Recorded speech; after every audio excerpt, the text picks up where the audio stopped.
Hey, what's up, everybody? It's America's Credit and Finance Drill Sergeant, otherwise known as the Rough Rev. I'm coming to you live and direct from the highway as usual. I'm bouncing up and down in a low rider. In any case, I just wanted to welcome you guys to a new phase in our world, an entirely different dispensation. The Corona dispensation. I want to welcome you guys to something that's new, something exciting, something that's scary, is something where we don't know from one day to the next what that orange man in the White House is going to do. But in any case, the reason I have on my Teen Credit Bootcamp gear is because from now on, once a week, I'm going to be coming to all of you youngsters that are not in school now, home sitting playing video games all day, watching TV, messing with your little brother, get on your little sister's nerves, all up in your parents' refrigerator. Like, I know your parents are losing their mind. Like, damn, you eating again? Get away from that refrigerator. I'm going to be coming to you, since you got all this free time. I want to teach you some things they would have never taught you in school. Things that make you go, Teach you some things that would otherwise you may not ever learn. Because you can go all the way through our educational system, all the way up to the level of a master's degree. And in some cases, a PhD, and in some cases, a Juris Doctorate. You can go all the way to that level and never learn some of these things. How can you say this, Mr. King? You think you know so much. Why are you always talking about blah, blah, blah? Well, some of my best clients for credit repair and financial consulting have been doctors, lawyers, teachers, professionals. And I don't, trust me, I got love for teachers. I used to be one. I used to be an alternative school teacher, substitute teacher. I mean, you name it. I was a counselor. I was a coach. I love kids. I love schools. And I have a high respect for the people who work in our school system. However, I don't have a high respect for our school systems because it is difficult. It is difficult for people to teach the truth when they're hindered from doing so. When they have to follow certain lesson plans and they have to teach certain accepted educational requirements. Sometimes it means that they can't give kids the whole truth. So we have some great teachers. We have a horrible school system is a problem. So what I'm going to teach you about, some of the things that children learn at the Teen Credit Bootcamp about assets, liabilities, APR, net worth, the danger of credit card debt. You're in debt, how to get out. If you have bad credit, how to adjust it. If someone has used your social security number to get gas, electric, cell phone, whatever the case might be, like happens in the minority community a lot. If that has happened to you, I'm going to give you some strategies that you can use to clear that. Because as you guys get ready to leave school and go out into the world, you're going to get a reality check if you're trying to rent an apartment or buy a car or even get a job, get a security clearance for a job. You're going to need to have a certain credit criteria. And if you don't have it, you will be denied. There will be many doors that will be shut in your face and you'll be frustrated and you'll be angry. And I'm telling you what I know because I've experienced it.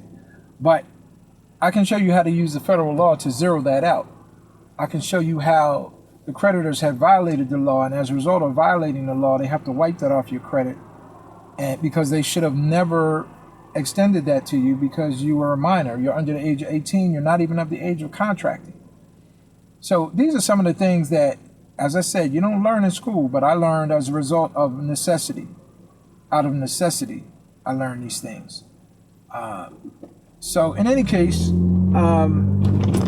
it is my esteemed pleasure to welcome you to the credit and finance session of the Teen Credit Boot Camp, where you're going to learn about assets, liabilities, APR, net worth, credit card debt, all of these fascinating things that many of your parents don't know, which is why they're in financial messes themselves. Now, the first thing I'm going to talk to you about, here we go with these big vehicles, Smooth cutting me off again.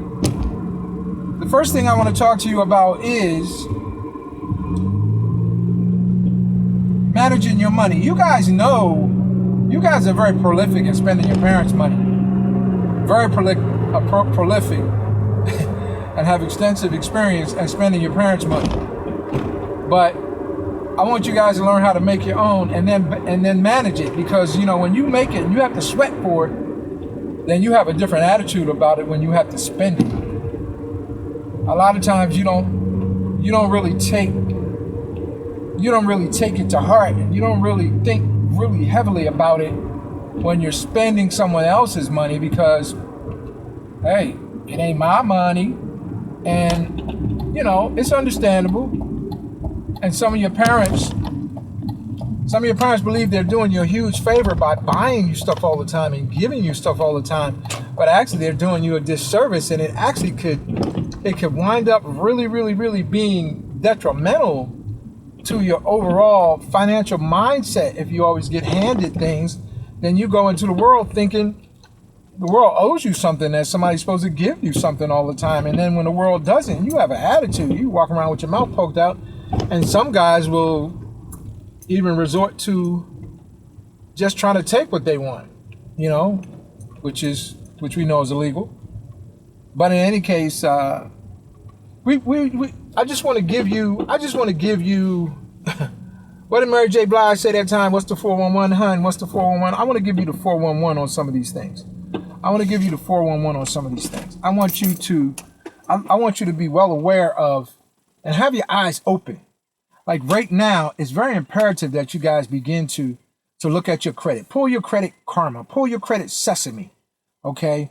Go online and get your free experience. They just did this thing now where because of this whole coronavirus madness, the credit bureaus are allowing people a free credit report every week. It used to be only once a year, and then once every time after you get denied credit, you were given a free credit bureau. But now, because things are so sketchy, and because so many people are falling behind, and because they have the moratorium on paying mortgages, they have the moratorium on paying certain credit cards and certain bills, they're giving people the credit reports free now to make sure that the creditors are not reporting them late, when the law says it's going to be a big deal, because it's going to come back to bite some people. The law says there's a moratorium on these payments right now, and you're not going to be marked late. Some of these creditors and some of these landlords and some of these mortgage companies, they're still going to mark you late. So this is why the credit bureaus are now giving everybody a free credit report every week. Congratulations, credit bureaus. You finally did something worth a hand clap. They hate me. I've been battling them for 20-something years. But in any case, I am I'm very adamant about the fact that you guys need to learn about your credit. Go online and register for Credit Karma. It's free. It's not the scam thing where you put in a credit card and they give you an introduction and they say it's free and then they ding your credit card or your mom's credit card. No. This is actually free. No credit card. And you sign up, you get monthly updates. Anytime someone pulls your credit, you get an alert. You can even have it set to come to your phone. And it's not the 110% most accurate. However, it is something that at least you can keep track of. A lot of times I find that people don't check their credit, and then someone has been abusing their credit. I know a young lady in Philadelphia who someone in Texas is using her file. And another lady I met, someone in Michigan was using her file and had a mortgage and had a bunch of other stuff, and she had never looked at her credit report in years. So she didn't even know these people were pimping her credit. Fortunately for her, they were paying on time, but they were acquiring new credit in her name, and if they decided not to pay, they could disappear, and all the liability would have been on her. So now I'm in the process of showing her how to file an identity theft affidavit, which is in my book. I don't have my book with me. Duh. It's in the Credit Crisis Survival Kit. I'm working on the Credit Crisis Survival Kit 2.0. I have another book that's coming out. It's going to be controversial. Man, I wish I had released it a month ago. Running behind time. But when it hits, you guys are going to see why it's timely. Like I was on point. You're going to say, we thought this guy was a conspiracy theorist. We thought he was crazy, but this guy was really on to something. In any case, this is why you got to pull your credit. Keep track of that. You need to learn to work your credit like a job. Did you hear what I just said? You need to learn to work your credit like a job. What do you mean, Mr. King? I mean, you utilize your credit to obtain assets, businesses, houses. See, car dealers going out of business. Maybe you can buy 10 or 12 cars for 40%, 50% off and flip them to another dealer or sell them to people. You might find a $20,000 car that you can get for 12 grand. If you sell it for 15 grand, you just made 3 grand and it took you a week. And the person who was going to buy it from a dealer, you save them 5 grand. So they're not mad at you. Even if you bought a car for 12 grand and sold it to a dealer for 13 grand or 14 grand, if it took you 3 days, $1,000 in 3 days, you make $1,000 every 3 days, you're making 9 grand a week, 6-7 grand a week. You're supposed to, most people, but however, the problem is most people use their credit for stupid stuff. Flat screens, motorcycles, new hair, new nails, new eyelashes, new whatever. You can even buy your food now. You can buy your food on credit. You can go on McDonald's and charge your credit card up, and then you poop it out and waste of money. Use your credit as a weapon. And when you aim at something that you can, that when you acquire it, it's going to make you money rather than drain money from you. Learn to work your credit like a job. I just got a gentleman $60,000 in lines of credit. It took me a week and a half. And we did this because he had a small business, an LLC, and he had a 780 credit score. He had to go through a series of filing and paperwork, and there was a legal process we went through. However, week and a half, $61,000. And he's sitting there, he said, Mr. King, I can't believe this happened. Like, I know when you sat me down and you told me this was possible, I believed in you, but man, it was a stretch, man. And I'm sitting here and I'm amazed now because I'm looking at this like this really happened. And I asked him, I said, how long would it have taken you to make $60,000?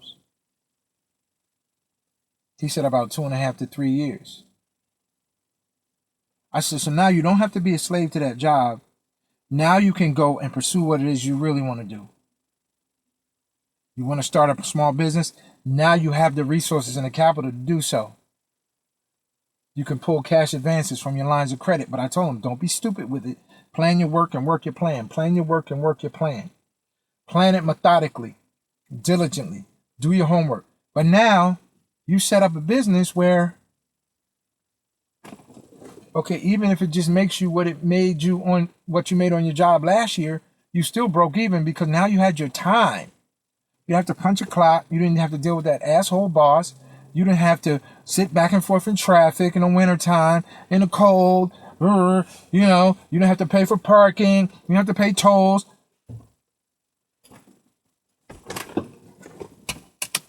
I mean, folks, think about this. What is your freedom worth? Is your freedom worth 2 weeks of your time? Ladies and gentlemen, I want you young people to think about if you develop your credit properly, in 6 months to a year, you could be sitting in a situation where you'll never have to work a job again. Yeah, right, Mr. King. Okay, I'm going to have somebody on my YouTube channel.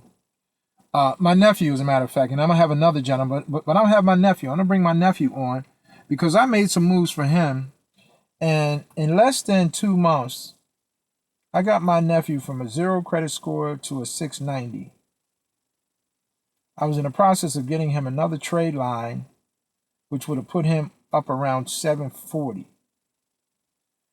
And he would have been able to qualify for a lot of these lines of credit that I talked about. But also, in 6 months to a year, he would have been able to buy a piece of real estate at 21 years of age. He would have been a homeowner. And I was planning on structuring it in such a way to find an asset, a property that he could get for a lower price that was worth a higher value. So when he walked in the door and he paid $58,000 for this house, the house was actually worth $98,000.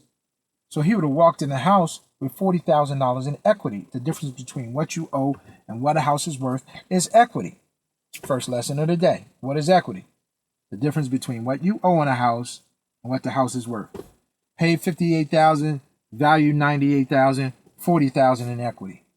And if you do paint and carpet and landscaping, who knows? You bump it to 125, now you got $65,000 in equity, or whatever the case may be. So this is what I was planning for him. But there was something that he did to help a family member. And I don't know if he did it willingly or unwillingly because he was uncomfortable about talking about it. But a bill showed up on his credit a month after I made my move to get him to a 690 and drop his score to a 540. And I called him and I said, man, what are you doing?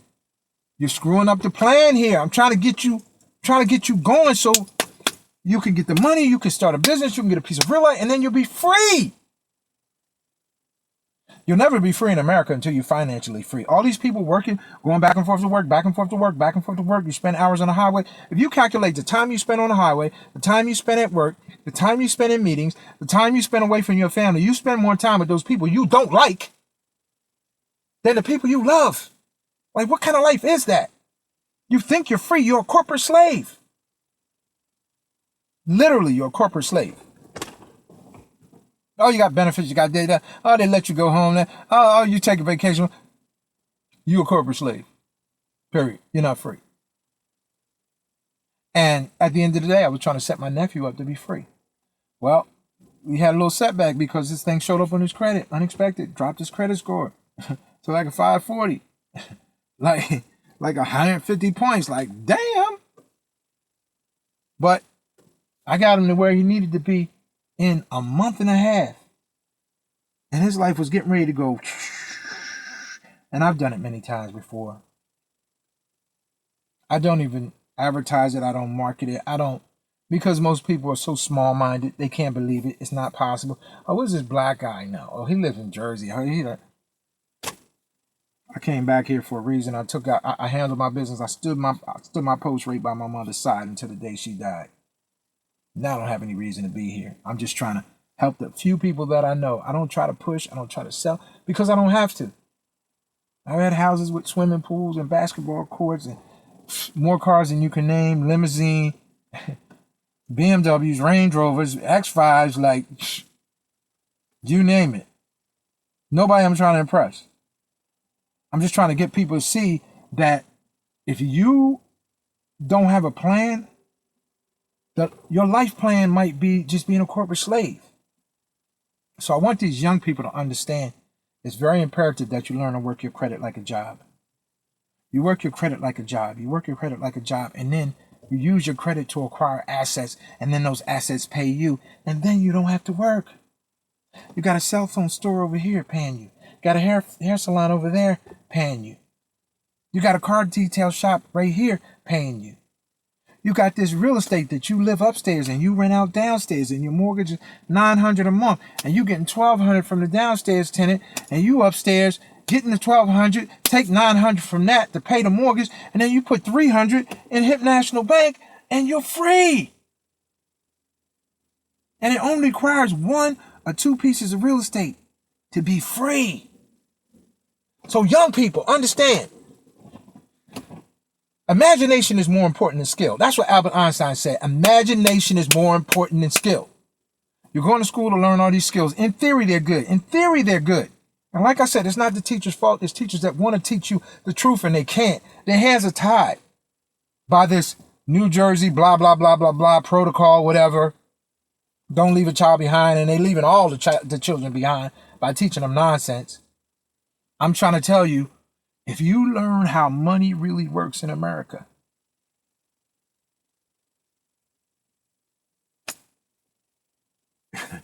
for real, you can leave school and be fine. As long as you're mature enough to handle it. It's really about your maturity level, not about your age, not about what grade you're in.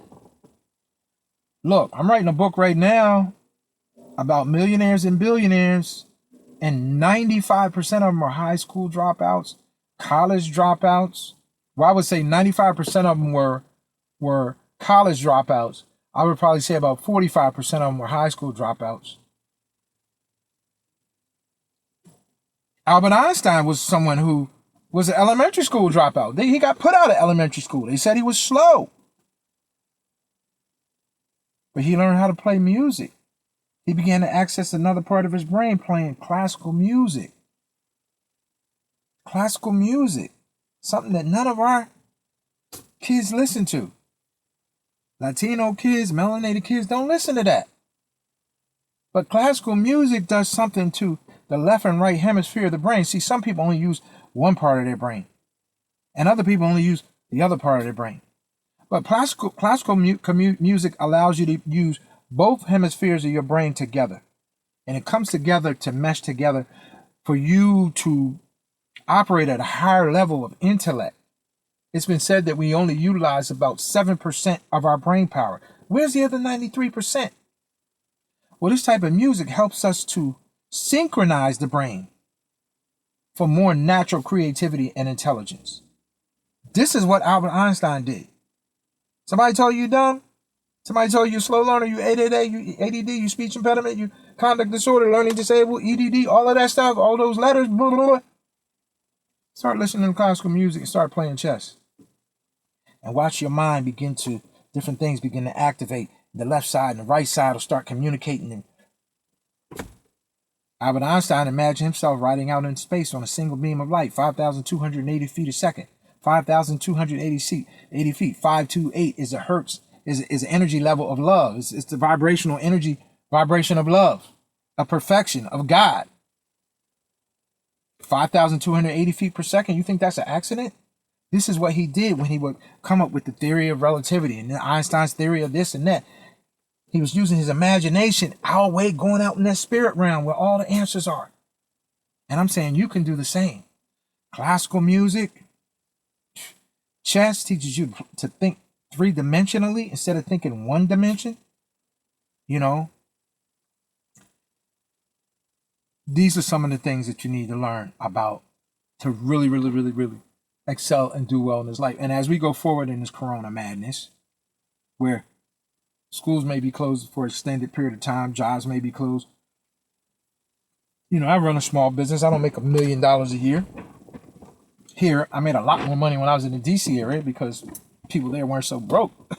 But, you know, I had a guy recently telling me, oh man, you need to, yeah, so-and-so, yeah, they're building a new route, man, you need to go get a job, man. Blah, blah, blah. Yeah, man. See, all this fear that people try to say, what are you going to do? How are you going to make? See, I told you guys, once you lose everything and the world strips you of every worldly possession and you survive and you realize what's really important and you get a new perspective, you don't fear shit but God, the Most High. And this man was like trying to throw his fear on me. And I said, man, I just activated my real estate license. I got this deal going over here. I got that deal going over here. I got these assets that I'm getting ready to flip. These assets that I got for $500-600 that I can flip for $3,000. Assets that I acquired using my credit, just like I'm telling you. And you want me to go get a freaking job? I said, is a job gonna hand me a $5,000 stack of money like that in a couple weeks? I said, man, I need chunks of money, not little mini me. No, I need knots. I sent him a screenshot of my e-business card when I reinstated my real estate license. He never called. He never said congratulations. He never He knew everything I've been through. Loss of my mother, mourning. I was sad and depressed and suicidal. You know, he never said, man, that's a good thing, man. Nothing. Because I didn't do what he thought I was supposed to do and go get a job. And guess what? Now the jobs are shut down. I got 2 deals on the table I'm getting ready to get about 12 grand from. I got an asset I'm getting ready to flip, get about another 5 grand. If I had just depended on these jobs, like many other people do, I would have been, what's they say? SOL? Shit out of luck. So I'm not telling you anything I heard, young people. I'm telling you what I know to be fact. And I've been through a couple of these bad economies. I've lived a few years, so I've been up and down with these bad economies. And in a bad economy, there's wealthy people that make money because they know how to position themselves. They know how to strategize, and they don't have no fear. They start pulling the trigger on stuff. Boom. Let me get that white elephant, drag him back to the base camp, and let's slice him up, and everybody can eat. They ain't shooting at no flat screens. If they shooting at cars, it's to buy them wholesale and sell them retail. They're shooting at assets. What is an asset? Something that puts money in your pocket. What is a liability? Something that takes money out of your pocket. You could have a personal asset, a personal liability. Somebody who's always getting in trouble and they want you to get in trouble. They always got stolen cars, want you to take a ride in. That's a liability. You're about to get you arrested. You're about to catch a charge. What's an asset? Somebody that's encouraging you to study. Somebody smarter than you that you study with, that you can learn from to help get your grades up. That's an asset. What do you need in life to excel and succeed? You need assets that take you up. And liabilities, you need to eliminate them from your life. So learn to use your credit like a job. Work your credit like a job. Learn about assets and liabilities. Remember what I told you equity is. The difference between what you owe on a house and what a house is worth. Some people now have negative equity because the property value may have gone down, but they owe a high amount. That's what's called being underwater. You don't want that. You want to have a low sales price and a high value. That gives you equity. That's like money in a bank. And a house is like your own little individual bank. That's why I encourage people when they get a house, do everything you can do to pay extra on it, to pay it off early, because you're not really paying the bank, you're paying yourself. Because when you pay off that $200,000, that $200,000 house, now you literally have $200,000 that you have access to. If you pay off that $100,000 house, that's $100 grand you have access. If you want to start a business or you see an old burnout strip mall, hey, you and your friend get together. He got $100,000, you got $100,000, your cousin got $100,000, and y'all buy that damn mall. Why not? Stretch your mind. Stretch your mind. Think big.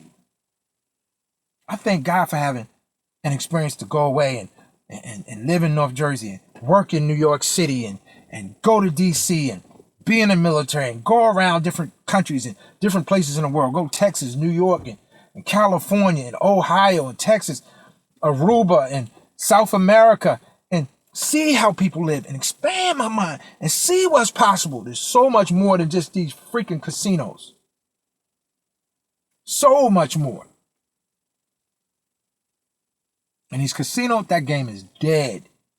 I'm telling you, if you have been told that when the casinos open up, when you graduate, baby, you just go over there and apply. That game is dead, man. You better get a new hustle. A lot of these places are going out of business and they're not going to open back up. These restaurants, one of my business partners, I'm telling him now, you a chef?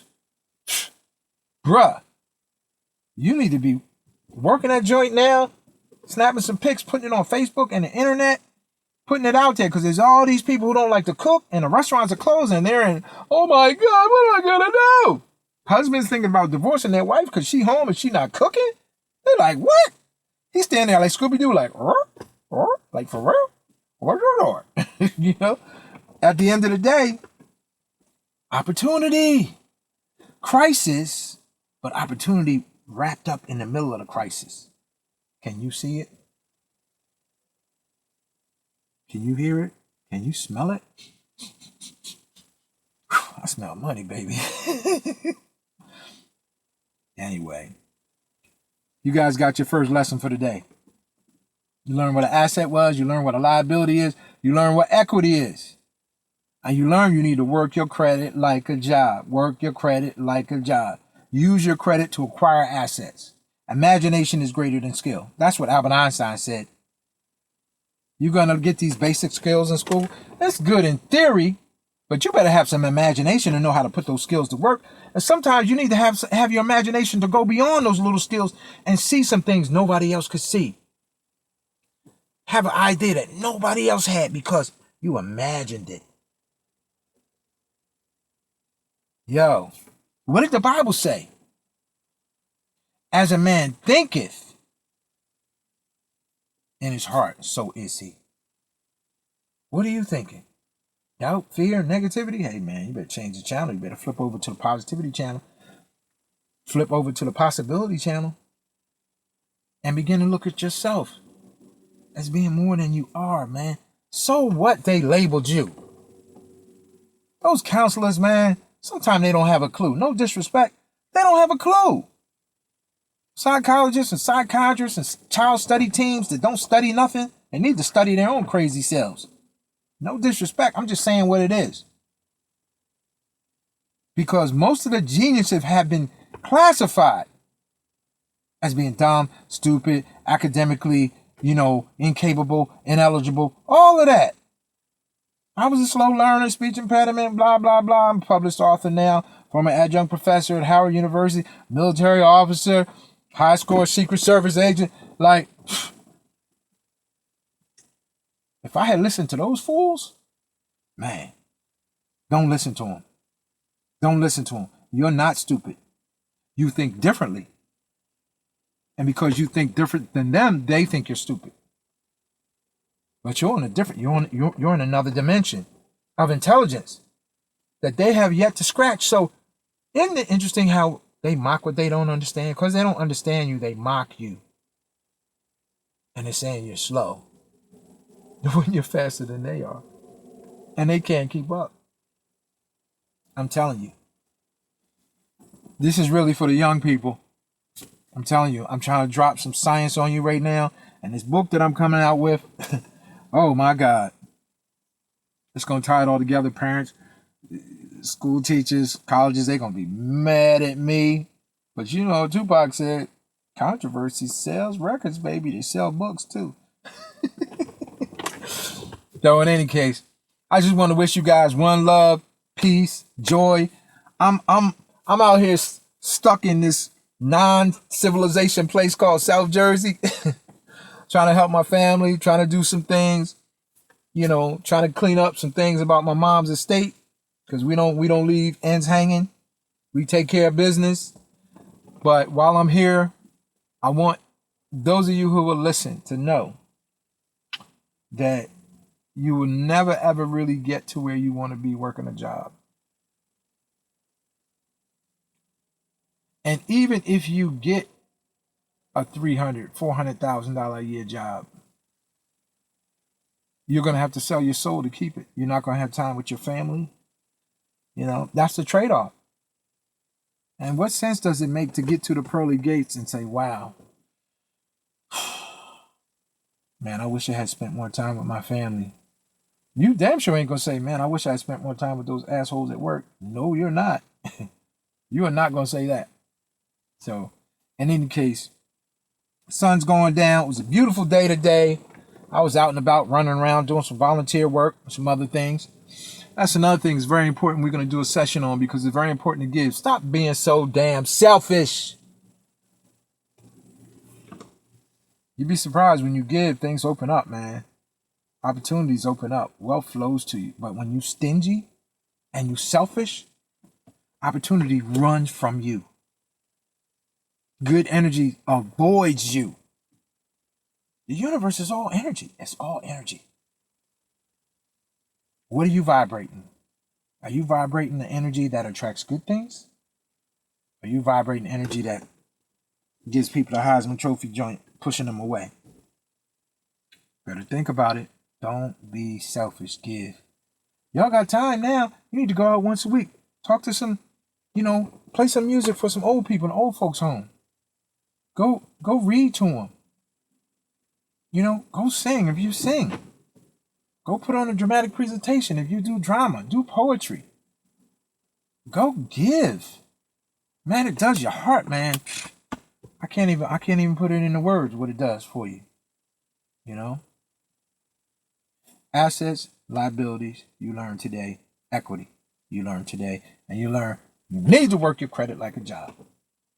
Man, I just put money in your pocket, boy. Y'all need to send me some love on Cash App or Square or Circle or Trapezoid, you know, because that right there, yeah. Anyway, until next time, grace and peace to you. Remember, acquire assets, eliminate liabilities, work your credit like a job, and eventually you will be free. One of these days, when we break this coronavirus, I'm going to be coming to your town to tear shit apart. Look for me. I'm coming.